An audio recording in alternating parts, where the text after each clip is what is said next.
¿Qué tal? Para hoy tenemos una nota especial, un corredor que supo escribir y escribe en la actualidad su trayectoria en las páginas doradas del ciclismo argentino. Estamos hablando de Martín Di Rico, que en esta primera parte de la nota nos comenta sus comienzos en el deporte, su paso por Norteamérica y su incursión en el triatlón. Para empezar, me gustaría que le cuentes a la gente un poco un repaso de tu palmarés deportivo a lo largo de los años. Oh, bueno, mira, yo tengo 53 años y empecé a correr en bicicleta a los 7 años. Eh, yo soy de Firmá, de la ciudad de Firmá. Yo nací en una, sí, era un pueblito, ya creció, está a 100 kilómetros de la ciudad de Rosario. Y bueno, eh, competíamos muchísimos en esa época, lo que son ahora los famosos infantos juveniles. En esa época había uno que era el más importante, que se llamaba SIVA, que se hacía en el Cadete de Buenos Aires. Bueno, en los Palmares, bueno, gané dos de esos campeonatos a SIVA, creo que cuando tenía 10 años y 12. Después habían empezado a hacer también esa agrupación, que era Agrupación Ciclista Infantil de Buenos Aires. Habían hecho uno en septiembre, que era, se llamaba Premio Primavera. Bueno, también de ese tuve la oportunidad de ganar uno. Y bueno, después pasamos a juveniles, y en juveniles, bueno, me costó el anhelo de todo ciclista de ser campeón argentino.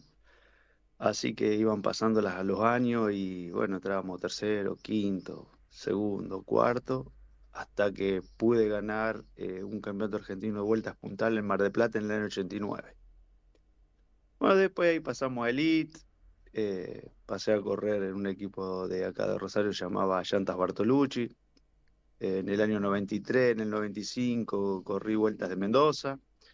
Bueno, tuve la suerte que en el 93 pude ganar una etapa que era la segunda de esa vuelta que se hacía en la ciudad de San Rafael. Después seguí participando en campeonato argentino, pasé por varios equipos y bueno, y seguí corriendo en bicicleta hasta los 35 años. A los 35 años, bueno, había abierto un negocio, seguía corriendo en el I, me costaba ya la edad, los chicos jóvenes empiezan a venir desde abajo y vienen con mucho empuje. Me costaba cada vez más entrenamiento y ya no estaba más al nivel. Bueno, así que fue ahí cuando decidí dejar de correr.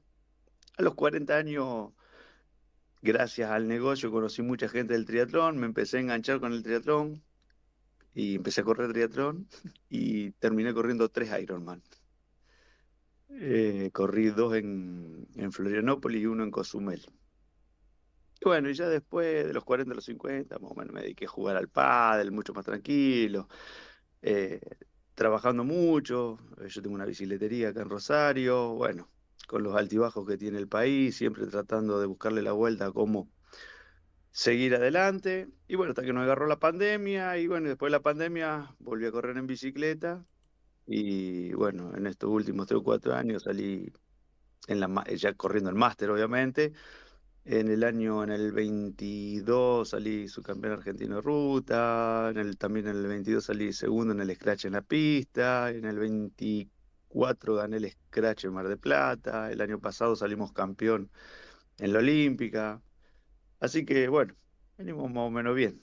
Pero este año estoy mucho más tranquilo porque bueno, por unas razones de que, vos sabés, mi hijo empezó a correr en bicicleta y está dedicado muy a full a esto y bueno, la verdad que le dedico muchísimo tiempo a él, me encanta acompañarlo y la verdad que no extraño mucho haber tenido que dejar de correr yo, pero bueno, no obstante, tratamos de pedalear cuando se puede. Bueno, ahí te resumí un poquitito, medio a lo mejor un poquito largo, pero bueno. No, pero está bueno porque denota, creo yo, la calidad de corredor que fuiste y que sos. Y también la cantidad de títulos muestran que realmente formaste parte, creo yo, un poco de la historia del ciclismo nacional. Y vuelvo un poco a lo que contaste en un principio, porque el Santi me dijo lo mismo, el Santi Gruñeiro, en la nota que le hice y varios con los que he tenido la oportunidad también de conversar, la importancia del infanto juvenil como formador de corredores y de, creo yo, de talentos en la Argentina. Sí, el infanto juvenil es algo muy importante en el sentido de que uno aprende cosas como el manejo de bicicleta, habilidades dentro de un pelotón, y se va haciendo una escuela donde, qué sé yo, uno empieza, aquellos a los 6 7 años, que su máxima velocidad es 30 y al año es 35 y al siguiente año es 40. Entonces, eso es un camino progresivo. Eh, lo que por ahí a lo mejor no está tan bueno es que sea tan competitivo a esa edad. Eh, pero bueno, el ser humano es así. Yo creo que desde que uno se anota en una competencia, lo que quiere es ganar. Entonces, una cosa contradice la otra. Eh, entonces, pero el infanto juvenil es la escuela de los ciclistas. Lo único que habría que buscar la forma, a lo mejor, de que no sea tan competitivo de chico, que los chicos disfruten la bicicleta y que a lo mejor la carrera sea competitiva, pero que se disfrute eh, el día a día, el llegar a la carrera, el encontrarse con esas amistades que duran para toda la vida. Yo me sigo encontrando con compañeros de cuando teníamos 10 años, de, del sur, del norte, de tantos lugares. Pero bueno, es lo que sí le da a un chico una habilidad. Qué sé yo, un chico que empieza a correr hoy a los 15 años y quiere correr, te lo hablo puntualmente porque me pasa con mi hijo. Él empezó a correr a los 15 años. Después de la pandemia me empezó a acompañar a mí, a los 2 años dijo, papá, quiero correr en bicicleta. Bueno, vale, buenísimo. Y bueno, a esta velocidad, hoy con las bicicletas, los materiales, los entrenamientos que hay, se andan muy rápido, pero bueno, él no tenía la habilidad, para colmo quería correr, no que quería, corre, velocidad y keirin, especialidades donde hay muchísimo roce, contacto, velocidades muy altas, porque hoy están andando entre 65 y 70 kilómetros. Entonces, lo que más, o sea, nosotros trabajamos muchísimo en su condición física, en mejorar su potencia, su velocidad, pero llegó a lo mejor un momento en que nos faltaba experiencia. ¿Y qué pasaba? Que a los 16, 17 años, hoy tenés que correr en elite. Claro. Entonces, ¿cómo hacíamos para que él probara? Porque, a ver, me pasó a mí puntualmente. Yo, cuando llegué en esa época, lo que hoy es junior, en mi época se llamaba quinta y sexta. Cuando yo en quinta y sexta corrí una serie de velocidad, es verdad, no teníamos experiencia en haber corrido velocidad porque en esa, o sea, ¿cuándo íbamos a correr velocidad? Pero bueno, de cierta forma lo practicábamos en las carreras de juveniles. O sea, yo corrí en 12 y 13 años, en 14 y 15, donde llegábamos y disputábamos embalajes. Entonces, más o menos, un embalaje entre dos, entre cuatro, que sé yo, usábamos más o menos esas experiencias para una serie de velocidad. Pero hoy me pasó con él que, claro, ¿cuándo iba a experimentar o cuándo iba a poder agarrar experiencia en una llegada de una carrera de 1 hora y media si recién empezaba a correr bicicleta y tenía que correr en elite? Al Claro. no haber juveniles, entonces eso se nos fue dificultando. Bueno, entonces tuvimos que usar muchos entrenamientos, tratar de buscar corredores diferentes que le corrieran series de velocidad como para que él fuera agarrando más la mano. Y actualmente seguimos buscando pruebas donde él pueda correr más hit de Keirin, que no tenemos. Bueno, hace 2 semanas fuimos a Chile y él siendo junior corrió en Elite porque junior corría mejor una final directa y corriendo en Elite corríamos un hit y no íbamos a clasificar o sí. Podíamos pasar a lo mejor un repechaje, de un repechaje a una semifinal y de una semifinal a una final y podíamos correr 4 veces. Entonces estamos buscando eh, esa cantidad de competencia, que era lo que más nos está importando ahora en este momento.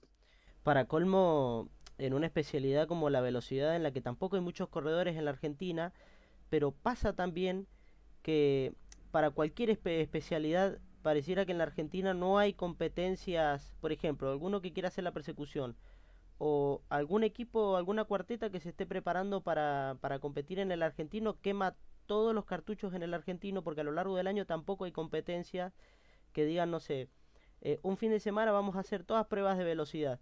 Entonces yo creo que también de esa manera fomentás a que muchos quieran practicar la velocidad y fomentás también que aparezcan más velocistas. Porque si quemás todo en el argentino, es como que hay muchos que dirán, ¿convendrá preparar todo el año para una sola carrera o directamente me preparo para la ruta y para alguna carrera de llano y me formo como un sprinter en la ruta? Bueno, es muy cierto lo que vos estás diciendo. Cierto y correcto y es lo que pasa. Eh, yo en mi época lo único que había era un campeonato argentino de velocidad. Eh, en esa época no se preparaban tantos los velocistas como se preparan ahora. Tampoco, también, qué sé yo, los tiempos de ahora son rápidos. No, no le quitemos mérito porque también en la época nuestra teníamos corredores que iban rapidísimo. Eh, pero bueno, eh, nosotros al haber pocas carreras de velocidad y un ciclista que se dedique pura y exclusiva, el área de velocidad y el área de fondo son diferentes. El área de velocidad, el que se dedica a correr hoy a la velocidad no corre otro tipo de especialidad, porque su preparación son entrenamientos muy cortos, muy explosivos, y al no tener fondo no podés correr carreras de 1 hora y media porque tu estado físico no llega. O sea, esos velocistas físicamente son muy grandotes, son muy potentes, son muy personas que pesan 100 kilos. Y hoy un rutero, en nuestra época, que yo, los velocistas corríamos una vuelta en Mendoza. No Claro. éramos. Pero bueno, gracias a que la UCI ha decidido con su sistema de clasificación para correr un mundial, que hay que sumar puntos. Esos puntos UCI se suman a través de campeonatos argentinos, campeonatos continentales, eh, y le han llamado fechas UCI. Entonces hemos tenido la suerte que Chile organizó 2 fechas UCI, Brasil organizó en Maringa una fecha UCI, eh, en Argentina tuvimos, yo te hablo por los velocistas, la selectiva, tuvieron un campeonato argentino de junior, tuvieron una selectiva para los Juegos Hadar. Este fin de semana participan en los Juegos Hadar. Bueno, Nacho, mi hijo, clasificó para los Panamericanos, viajó a Perú a correr un campeonato panamericano. O sea que este año los velocistas han podido participar de 5 o 6 eventos. Y todavía falta el campeonato argentino, que calculo que se va a hacer la primera semana de noviembre, que no se sabe muy bien dónde va a ser. Lo de la selección de elite, van a correr algunas especialidades en el Mundial de Chile, que se hace ahora a fin de octubre. O sea que este año se ha revertido un poquitito eso. Y como viene la situación, calculamos que el año que viene Chile va a tener 2 fechas UCI, Brasil va a tener 2 fechas UCI, Argentina es muy probable que haga alguna fecha UCI, más los 2 campeonatos argentinos. O sea, hoy los velocistas están un poquitito mejor que años anteriores en el sistema, en el tema de la cantidad de competencia. Entonces, por eso también lo que lo ayuda a que entrenen y compiten, sino entrenar todo un año para una sola competencia. Hay gente que le gusta eso, no digo que no. Yo personalmente me gustaba correr todos los fines de semana. Y sí, obviamente. Ayer miraba en redes sociales un video que subió Darío Coya, que él permanente está subiendo como recuerdos de su época como corredor, quizás varios años atrás, y subió un video del Mundial de Colombia del 95, en el que no me acuerdo bien el puesto, pero sé que finalizó entre los 10 primeros en el kilómetro, haciendo 1:3 con 52:15. Vos, que venís de una época contemporánea, creo yo, a él, eh, ¿cómo notás ese cambio de multiplicación a las multiplicaciones que están usando ahora? Eh, con tiempos más o menos similares, porque creo yo que un segundo es mucho, pero a la vez no es tanto. Y veo que muchas veces en competencias, quizás en Centroamérica o incluso acá en la Argentina, usan mucho más rollo para hacer tiempos similares a él o quizás hasta más lentos que el tiempo que pudo llegar a ser él. También convengamos que Darío Colla también fue una bestia y es un monstruo, creo yo, es un talento sobrenatural. Pero, ¿cómo notas vos ese cambio en las multiplicaciones habiendo corrido en esa época y también corriendo y viéndolo ahora con Nacho en la época actual? Mira, no sé, nosotros corríamos con 53-16 en Elite, 54-16. Hoy es impensado correr una competencia con esa multiplicación. Eh, Han cambiado mucho las bicicletas, han cambiado mucho las ruedas, han cambiado mucho los tubos de esas ruedas. O sea, hoy un tubo de seda con 200 libras, no sé si no se puede llegar hasta mover un diente más de corona.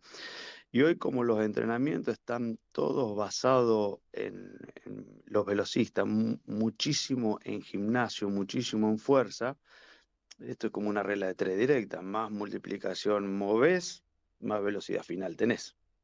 Entonces ahí es donde se podrían bajar los tiempos. Eh, Hoy, qué sé yo, hace 10 15 años los 200 lanzados se bajaban. En el año 95 creo que Mendoza fue el primer, un canadiense que se llamaba Curtis Harnett, me parece, había bajado los 10 segundos. La semana pasada Richardson bajó los 9 en 200 metros. Estamos hablando de que se bajó un segundo en esa especialidad y es muchísimo. Si compara los tiempos de Darío con los tiempos actuales, hablando de argentino con argentino, primero y principal, Darío fue un supercorredor. Le decían el matador, o sea, llegaba y tenía una potencia increíble. No sé dónde fue, también cambia mucho el tiempo si vos lo haces en la altura o lo haces en un llano. Acá nosotros tenemos a Alejo Betique que metió 1-1 en San Juan, que es una pista rápida, pero no es eh, una pista como en la que está en México, en Aguascalientes. Ahí se bajan, los tiempos cuando son alturas se bajan 2 o 3 segundos. Entonces por ahí, viste, las cosas por ahí están buenas compararlas cuando son las mismas pistas. Pero bueno, a ver, estaba Clavero, que es un chico que falleció, hacía 1:05 en el velódromo de Mendoza. Eh, o sea, se hacían tiempos buenos también, porque bueno, hay generaciones y hay corredores muy buenos. Y bueno, eh, de ahí es que viene esa diferencia. Pero las multiplicaciones ya vienen a través de que se trabaja muchísimo en gimnasio y a nivel mundial los tiempos se bajan. Bien, leyendo un poco tu historia también, vi que tuviste la oportunidad de correr en Estados Unidos. ¿Cómo fue ese paso por Norteamérica? Porque también eh, tienen muchas competencias en las que los sprinters destacan. Porque si bien tienen montaña allá, parece que no se utiliza mucho la montaña, sino que todas las competencias o la mayor parte de las competencias tienen con final en sprint y tienen muchos velocistas que no destacan en el World Tour, pero que son muy buenos. ¿Cómo fue ese paso por Estados Unidos? Bueno, eso fue en el 95, fuimos a correr una vuelta a Mendoza y en el hotel donde estábamos, en la habitación enfrente, teníamos a cuatro, un equipo de Estados Unidos.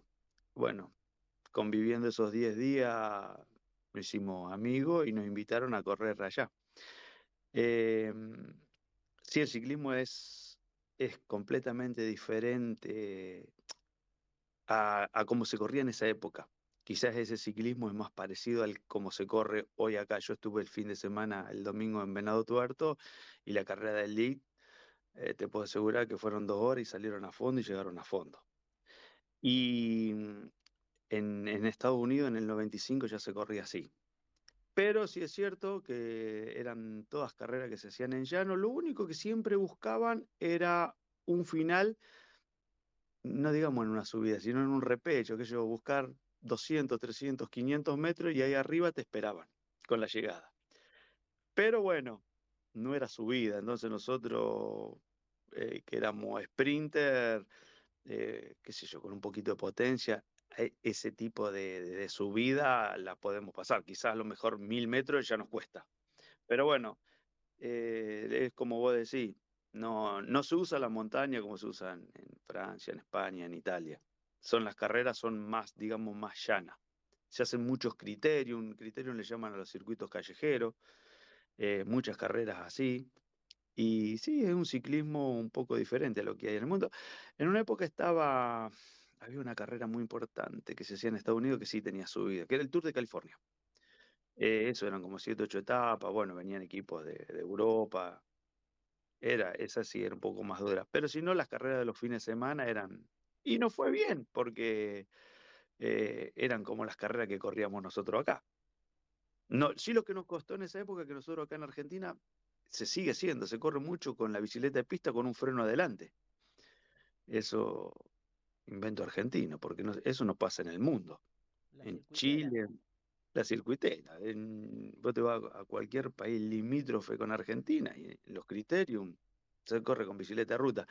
Entonces lo que nos costó fue llegar a Estados Unidos con bicicleta de ruta y de correr con 53,16 al ritmo que iban rápido.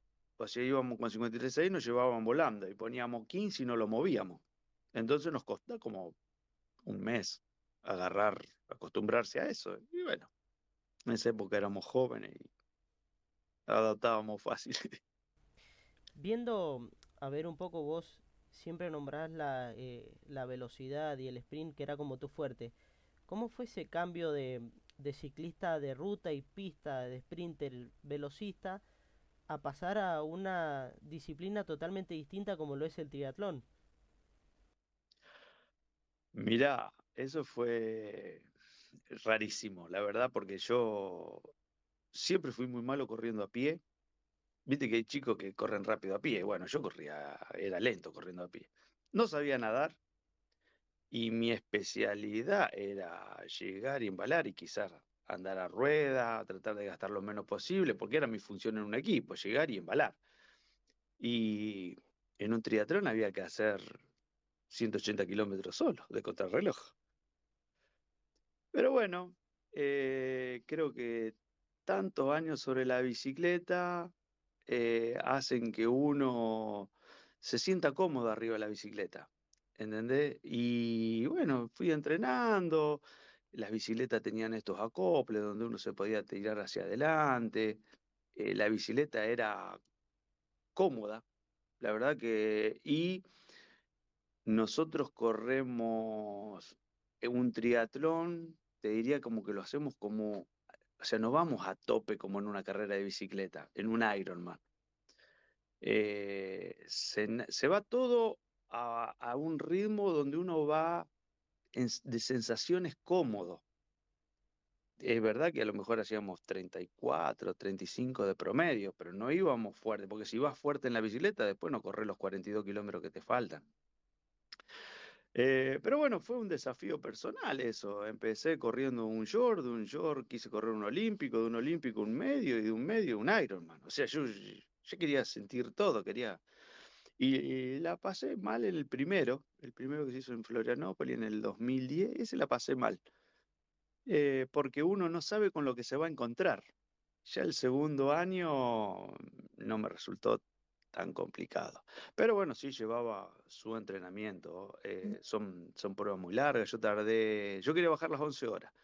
Y recién en el segundo, yo venía muy justito de bajar las 11 horas y tuve que salí muy mal del agua, aceleré de más en la bicicleta y bueno, después la pagué en la parte a pie y de bajar 11 horas terminé haciendo 12.